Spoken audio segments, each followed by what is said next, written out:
Ma critique de Avengers, l'âge de Ultron.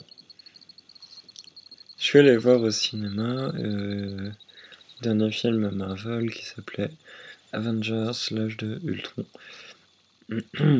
Donc c'est un film de science-fiction qui s'intéresse aux super-héros.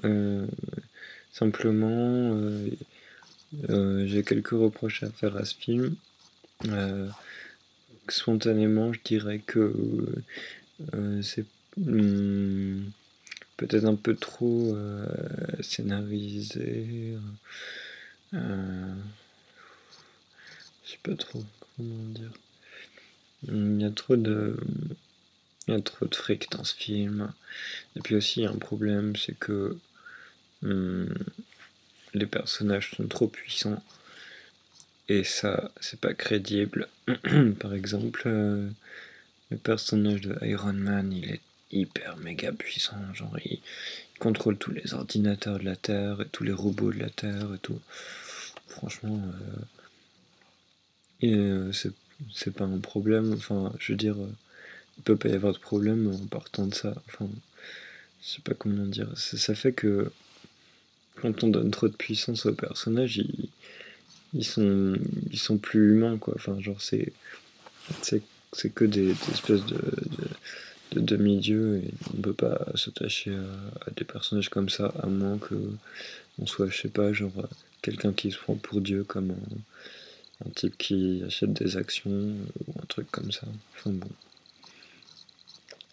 Euh, Autrement, le truc qui est attachant peut-être, c'est l'histoire d'amour entre Hulk et la veuve noire. C'était intéressant parce que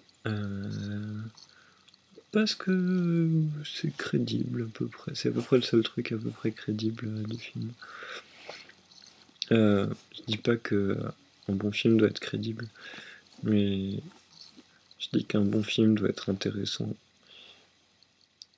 Mais je dis pas qu'un bon film doit être intéressant. Enfin, à vous de voir. Je vous remercie. Euh, je vous conseille pas d'aller voir ce film parce que c'est qu'une introduction.